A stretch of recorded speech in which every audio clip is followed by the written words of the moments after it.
Welcome everyone to our next edition of our BIPOC and Diversity Inclusion Speaker Series. Today, I'm very happy to have Syed Abbas with us, and Syed is a member of Raptors 905 and of course the Maple Leaf and Sports Entertainment family.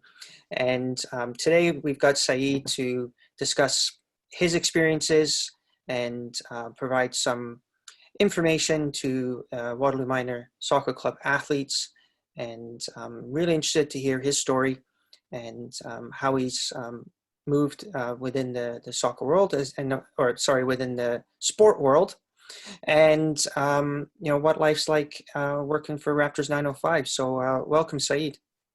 Thank you for having me, Paul. I've been, obviously a big fan ever since you sent me that link. This speaker series that you've been doing, I believe it's monthly. Yeah. It's, I really appreciate it. And as you mentioned to me, leading up to this meeting, all the topics that you want to cover, I think it's really important for the players and for the entire organization. So thanks for having me on. No, thank you.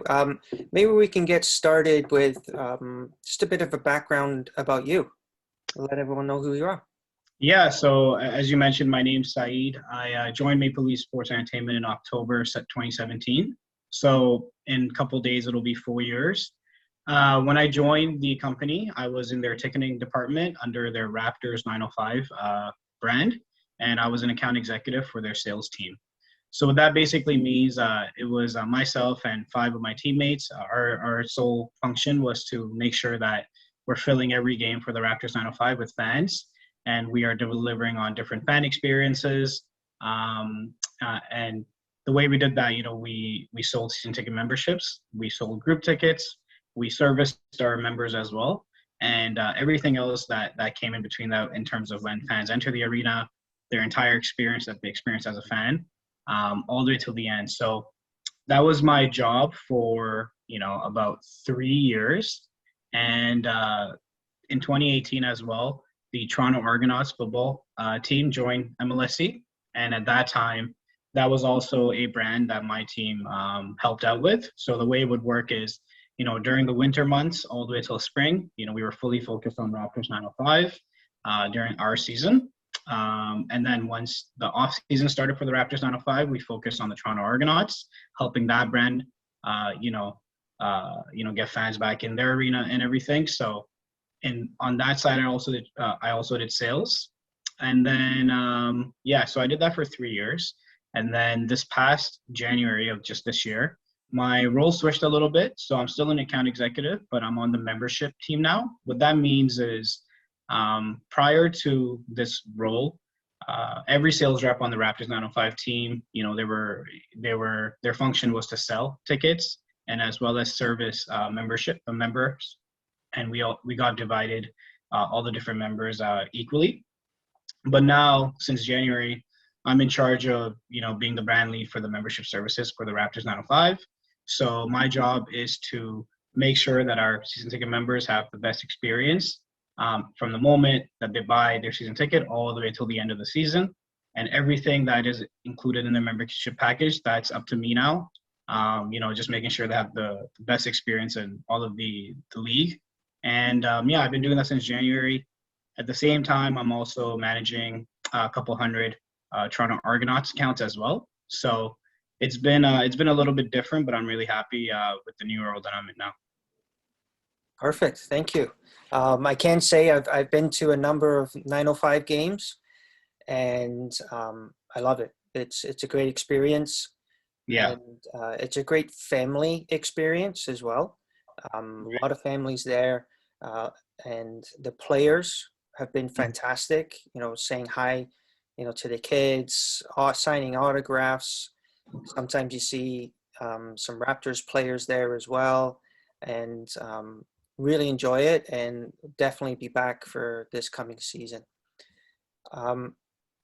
In regards to moving into MLSE, can you maybe talk about the culture within MLSE, and is it a diverse type of culture? Do they offer diverse training, or do they promote diversity and that sort of area?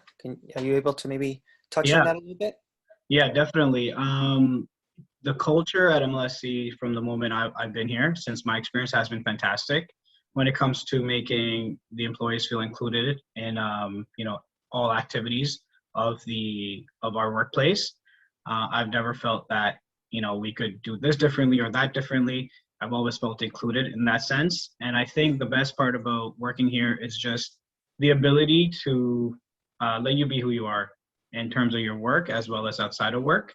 And what I mean by that is, through my work, I've been able to put on events and, work on projects that were completely new, that had a focus in diversity, that had a focus in specifically targeting, a group of people to come out to our games. So MLSE was really resourceful in that and allowing me to do that and just kind of think outside the box. And then, yeah, even at our work events, I love the culture here. As I mentioned, it's one where, they try to promote from within. They really grow you.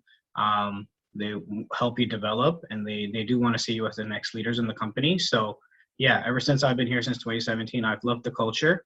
And I've noticed also, just in the past year, with everything that's happened in society, with regards to, social justice movements, MLSE has been at the forefront in, doing that, and being a leader in that, not only within our specific teams, but also in the corporate world as well, within our hiring practices. I know they have a EDNI lens when it comes to that, within our promotions, within everything that you experience as an employee here.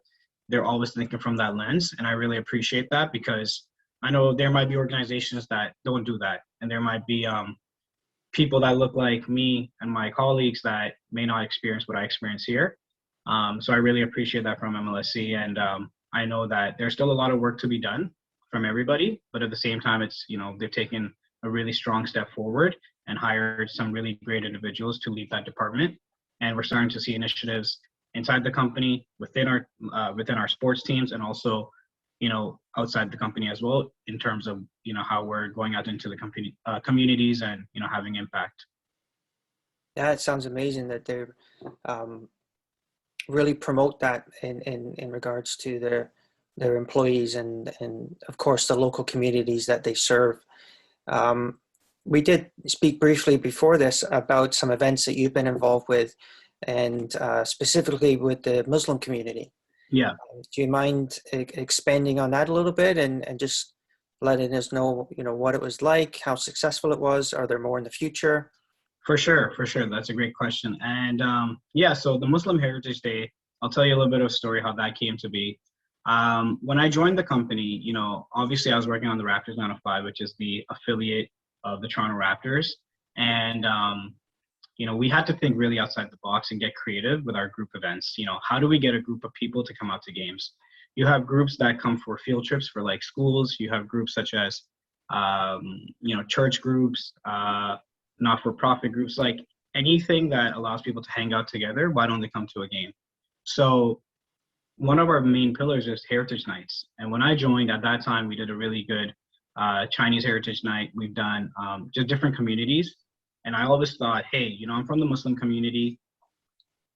Even though like being Muslim is following a faith, a specific religion, why don't I see more people like myself like come out to games? Because I know growing up in my community, I could tell you that we're crazy about sports and crazy about the Raptors specifically. In a city like Toronto and the GTA, some of the best support that I've seen for our basketball team is from my community. So I always thought, hey, I always see our community supporting from home, but why don't I see the parents, the grandparents, the uncles, the aunts, everybody as a family come out to games more often?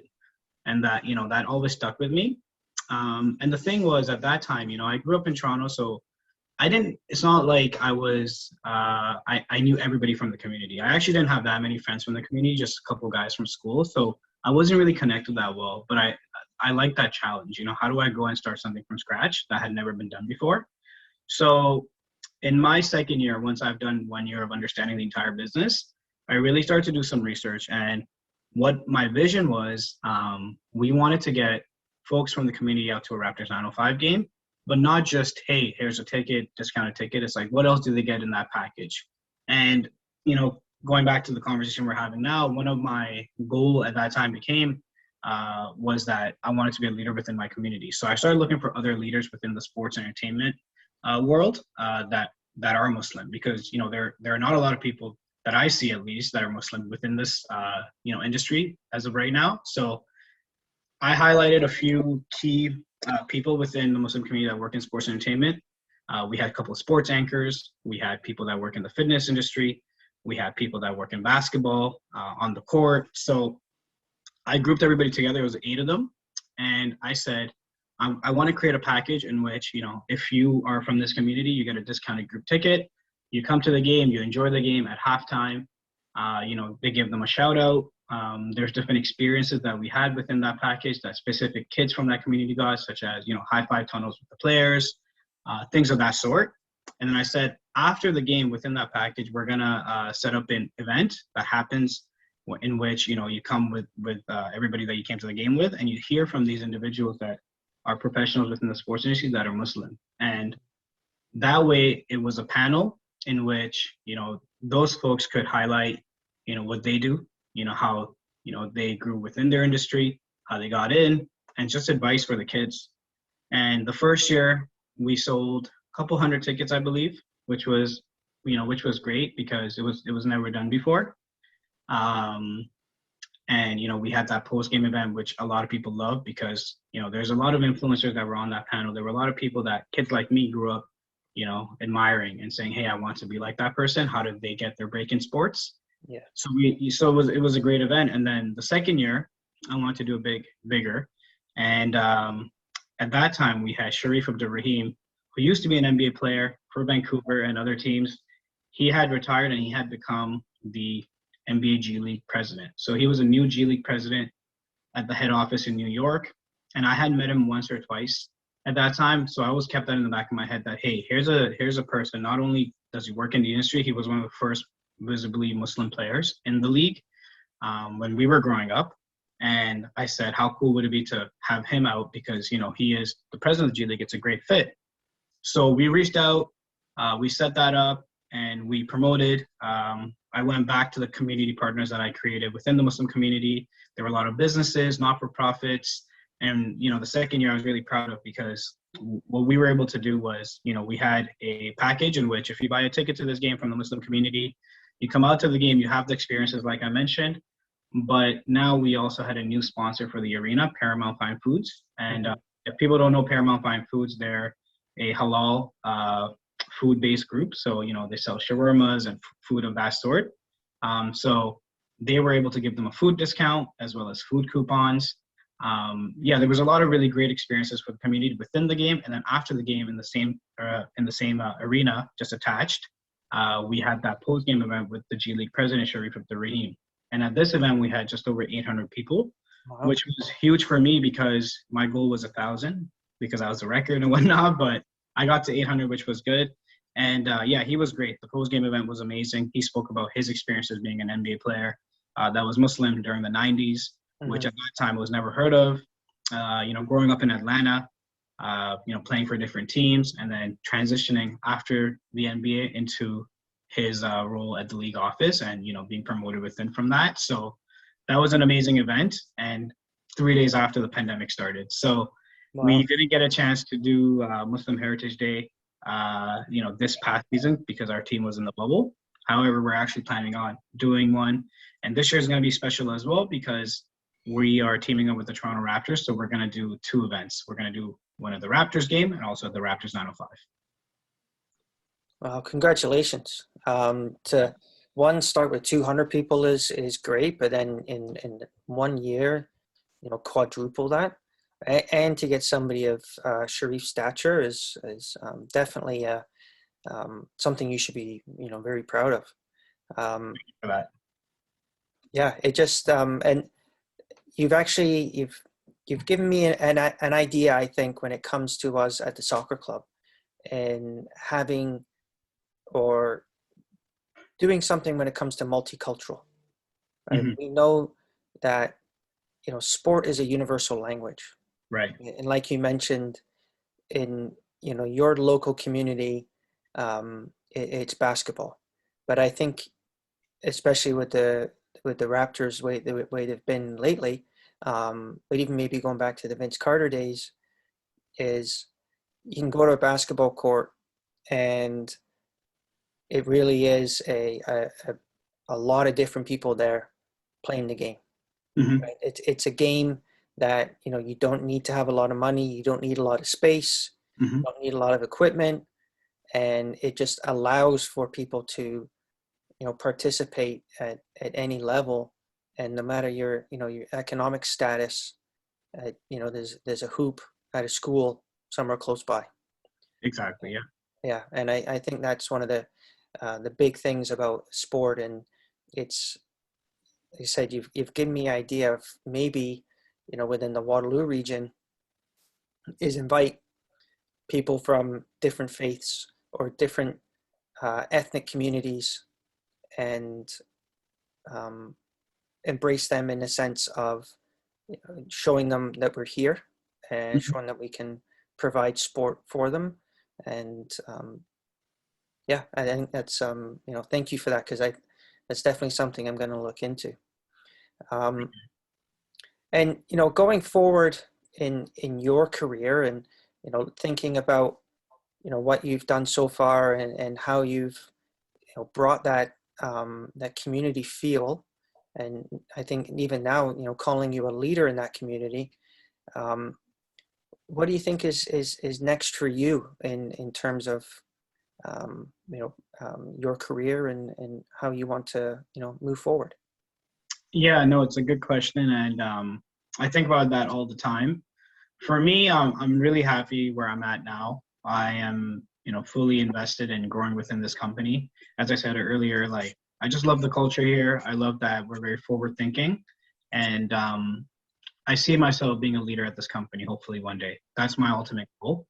The department I'm in, I like that because I get to work with customers directly. I get to work with fans like myself directly, so you have that connection.